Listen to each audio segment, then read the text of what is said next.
On Christmas Eve in the year 1872, a woman in a shabby lodging house in Bloomsbury, London, stood in front of a small mirror in her room on the second floor and put on the best dress she owned. It was not a good dress. It had been mended more than once, and the fabric at the elbows had thinned to the point where the thread showed through if the light caught it at the wrong angle. But it was the best she had, and tonight she needed it, because tonight was Christmas Eve, and the theaters and music halls of the West End would be full of men with money in their pockets and warmth in their blood, and if she could find one of them, just one, she might earn enough to give her daughter something for Christmas morning. She borrowed a shilling from a fellow lodger named Alice Nelson. She thanked her. She pulled on her coat and checked her reflection one final time, adjusting a pair of earrings she had borrowed because her own had been pawned weeks ago, along with most of her jewelry, her good shawl, and her opera glasses. She owed money to her doctor, to her draper, to her laundress, to the woman who looked after her daughter. She owed rent to her landlady. She owed more than a woman who earned her living the way Harriet Buswell earned hers could reasonably expect to repay, and the only solution she had ever found to the problem of owing was to go out into the night and find a man who would, for a few hours, make her solvent again. Her name was Harriet Buswell. She was 31 years old. She lived at number 12 Great Coram Street, Bloomsbury, in a lodging house that asked fewer questions than most, and charged rent that reflected the quality of the answers it received. She had an 8-year-old daughter who lived with a woman Harriet paid to care for her, a woman who came to the lodging house regularly asking for money that Harriet did not always have. She had once been an actress, or something close to it. Her daughter would later say that her mother danced at the Alhambra Theatre in Leicester Square in silk tights, and this was true in the sense that Harriet had appeared on the stage of the Alhambra in minor roles, small parts in the corps de ballet, the kind of work that put a woman in front of an audience without putting her name on a bill. She was known at the theater not as a performer but as a presence, a woman who came and went through the stage door and the front entrance with equal familiarity, who knew the barmaids by name and was known by them, who drank whiskey in small measures and paid when she could, and was paid for when she could not. The Alhambra Theatre of Varieties stood on the east side of Leicester Square, a grand Moorish-style building with gaslit arches and a reputation that depended entirely on which door you used to enter it. Through the front, it was a place of entertainment, of music and dance, and the particular Victorian spectacle that combined culture with just enough suggestion to keep the audience interested. Through the side, and in the bars and corridors and the streets immediately surrounding it, it was one of the most notorious meeting places for prostitutes in mid-Victorian London. The women who worked there, and Harriet was one of them, occupied a space that the society of 1870s London preferred not to acknowledge, but could not function without. They were visible and invisible at the same time, present in the gaslight and absent in the morning, their names known to barmaids and strangers and unknown to the census and the church and the law. Harriet arrived at the Alhambra sometime after 10 o'clock on the evening of the 24th of December. The square was crowded. The gas lamps burned in the cold December air. The sounds of music and laughter carried through the doors each time they opened and closed. She went inside. She ordered a whiskey. She waited. Sometime during the evening she met a man. He was described by those who saw them together as foreign-looking, well-dressed, and probably German. He spoke with a thick accent. He was polite in the manner of a man who was accustomed to being served and who expected the service to be reciprocated in kind. He bought Harriet a bag of fruit and nuts from a greengrocer near the theater. The purchase was small, almost tender, the kind of gesture that a man makes when he wants a woman to feel that the transaction between them is something other than what it is. Whether Harriet was moved by the gesture or simply recognized it as part of the negotiation, the records do not say. They left the Alhambra together. A barmaid saw them board an omnibus. A waiter recognized the man. A greengrocer remembered selling them the fruit. The trail of witnesses that would later be assembled by the police stretched from Leicester Square to Bloomsbury like a chain of small observations, each one ordinary on its own, each one devastating in the context of what happened next. They arrived at 12 Great Coram Street at approximately midnight on Christmas morning. Harriet went inside first. She spoke briefly to the landlady, paying 9 shillings of back rent from a half-sovereign, receiving a shilling in change. She mentioned that she had brought a gentleman with her. The man had already gone upstairs swiftly and without speaking, his footsteps on the stairs the only announcement of his presence. Harriet followed him up to her room on the 2nd floor, the back room, the cheapest in the house, and the door closed behind them. The other lodgers heard nothing remarkable during the night. No argument, no struggle, no sound that stood out against the ordinary creaks and silences of a London lodging house in the small hours of Christmas morning. What they heard, and what they remembered only because they were later asked to remember it, were footsteps. A man's footsteps. Sometime around 6:30 in the morning, descending the stairs, crossing the ground floor, and leaving through the front door. The door closed. The footsteps faded, and the house returned to silence. Christmas Day proceeded as Christmas days do. The lodgers rose late. They ate breakfast. They exchanged small pleasantries. The landlady noted that Harriet had not come down, but this was not unusual. Harriet sometimes slept late. Harriet sometimes did not emerge from her room until the afternoon, particularly if she had been working the previous night. No one knocked. No one called her name. The hours passed. The morning became the afternoon, and still Harriet did not appear. At midday, the landlady went upstairs. She knocked on the door of the 2nd floor back room. There was no answer. She knocked again. Silence. She tried the handle. The door was locked. This was unusual. Harriet did not normally lock her door during the day. The landlady called out. Nothing. The anxiety that had been building quietly since the morning now broke through the surface of the day's routine, and the landlady had the door forced open. Harriet Buswell was lying in her bed. The bed was soaked in blood. Her throat had been cut in 2 places, deep wounds that had severed the blood vessels on both sides of her neck. On her forehead, pressed into the skin in blood, was the print of a human thumb. Beside it, slightly lower, the print of a hand. The blood had dried. The body was cold. She had been dead for hours. The room told its own story, or part of one. There were spots of blood in different parts of the room, on the floor, on the furniture, on the walls. The door had been locked from the outside. The key had been taken.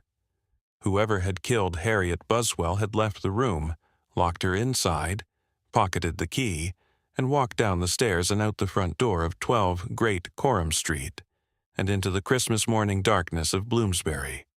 And no one in the house had heard anything, and no one on the street had seen anything, and the city of London had been asleep, dreaming of reindeer and pudding and the warmth of family gatherings, while a woman bled to death alone in a rented bed 2 floors above a street that did not know her name.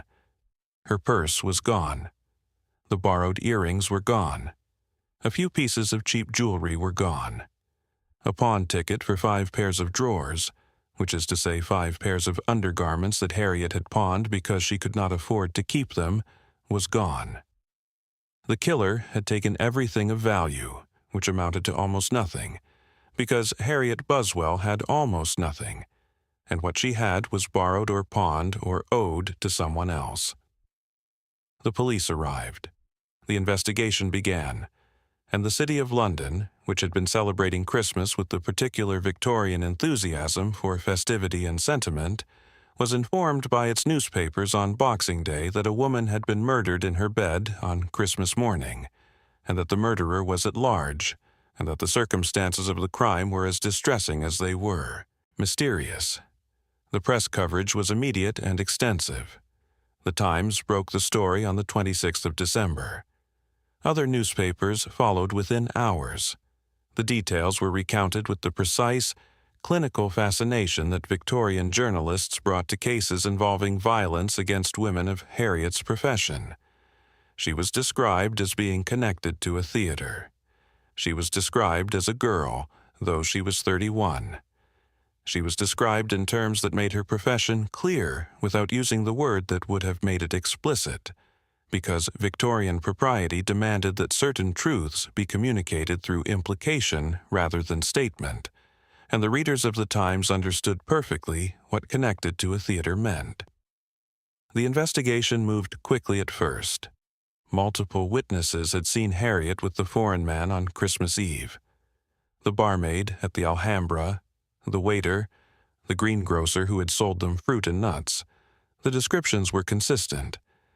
The man was well dressed. He spoke with what witnesses believed was a German accent. He was of medium build. He had a blotchy complexion and heavy stubble. The police traced a lead to Ramsgate Harbor on the Kent coast, where a German brig called the Wangerland was undergoing repairs. Several Germans from the ship's company were taken to a town hall for an identity parade. Witnesses from London were brought down to view them. The results were inconclusive.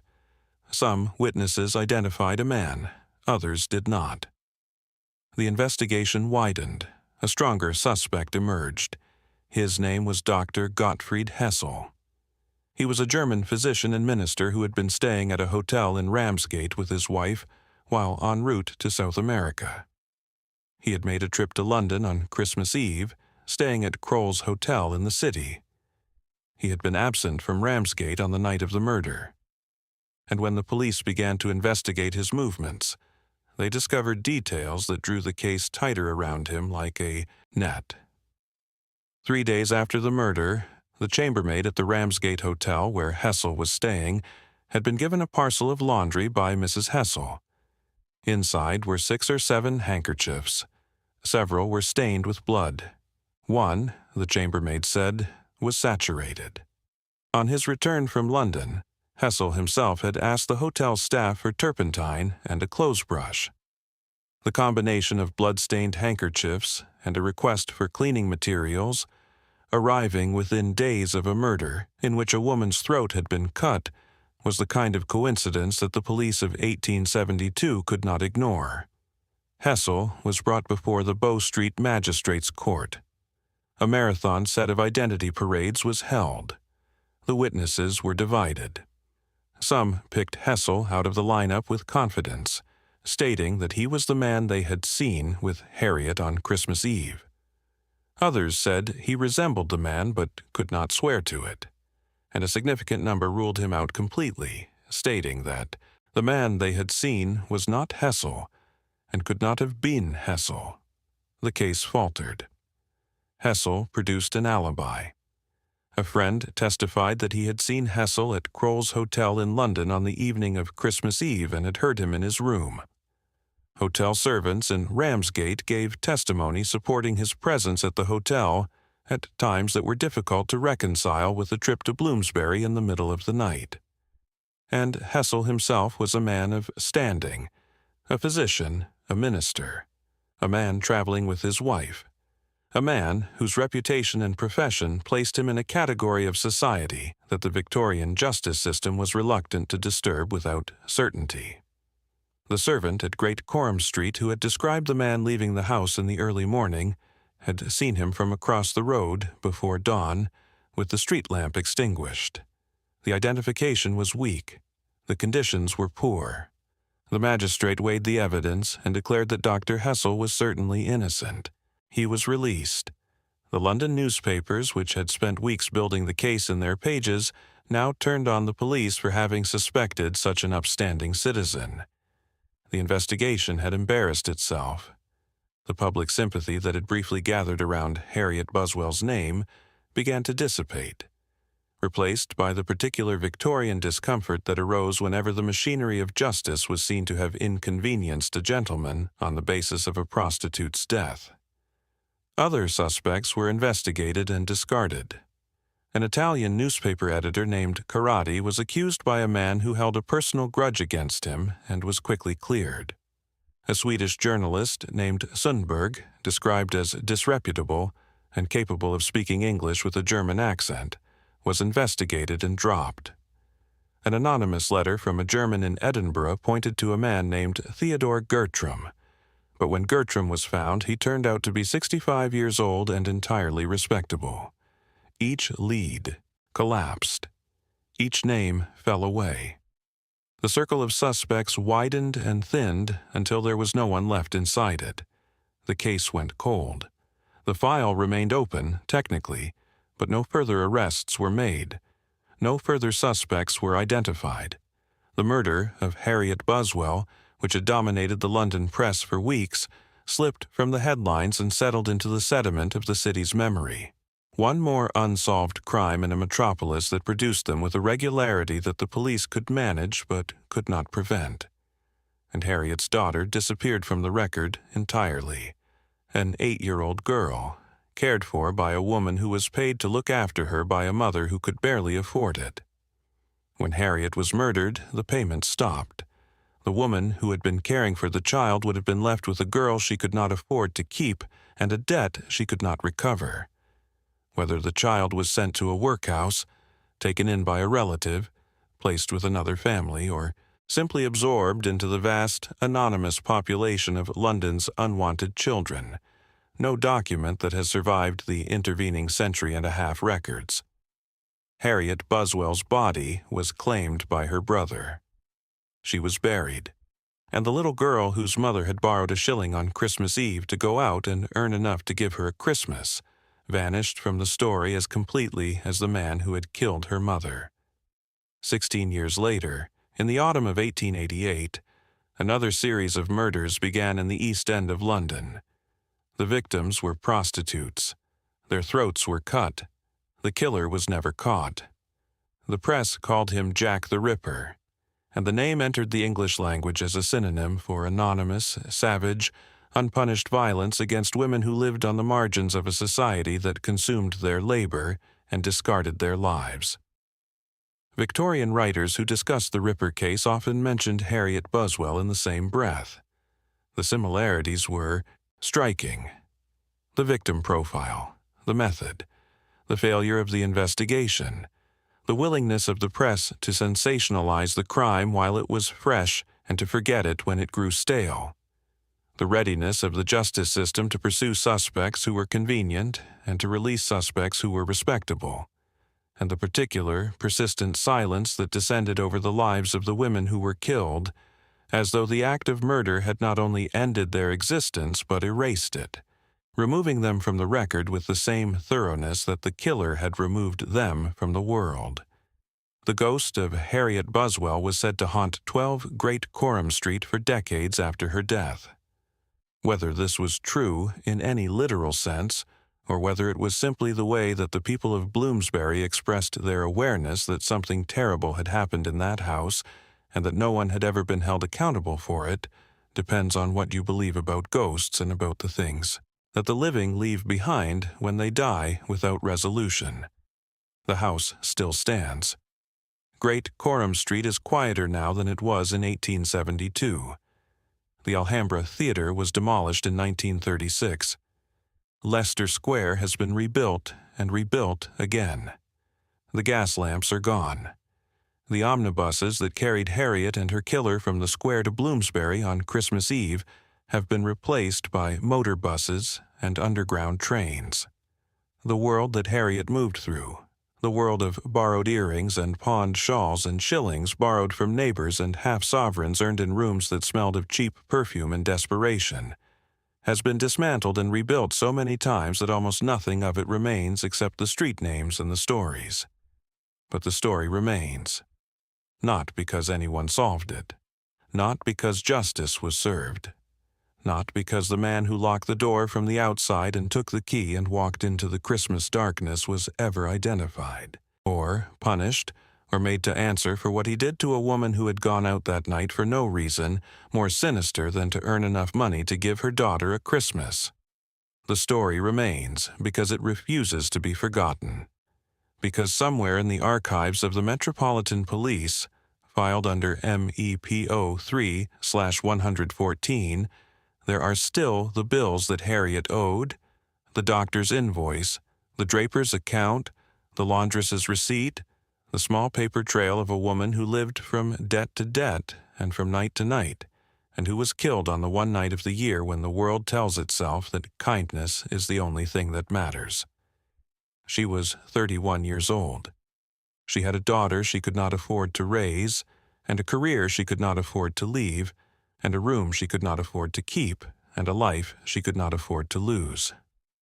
And on Christmas Eve, 1872, she borrowed a shilling, put on her best dress, and walked into the London night to do the only work she knew, and a man whose name the world has never learned bought her a bag of fruit and nuts, and walked her home and cut her throat and locked the door behind him, and disappeared into a city that was too busy celebrating to notice that one of its own was dying alone in a bed on Great Coram Street, with a thumbprint in blood on her forehead, and the key to her room in her killer's pocket.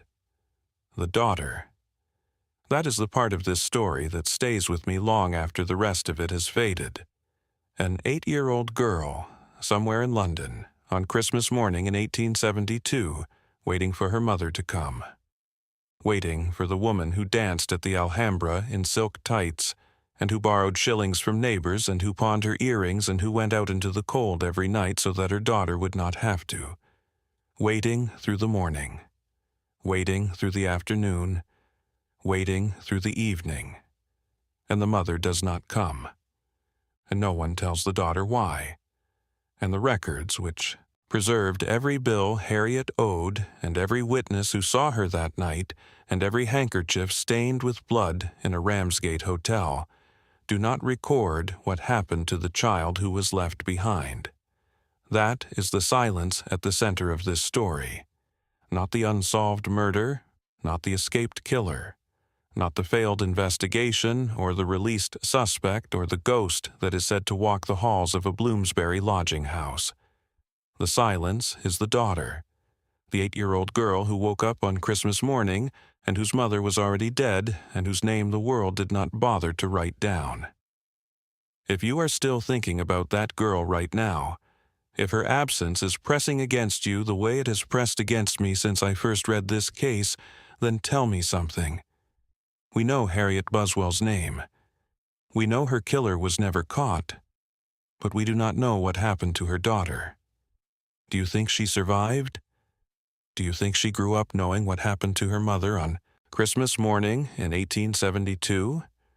Or do you think she was swallowed by the same city that swallowed her mother, another name that was never written down, another life that the world decided was not worth recording?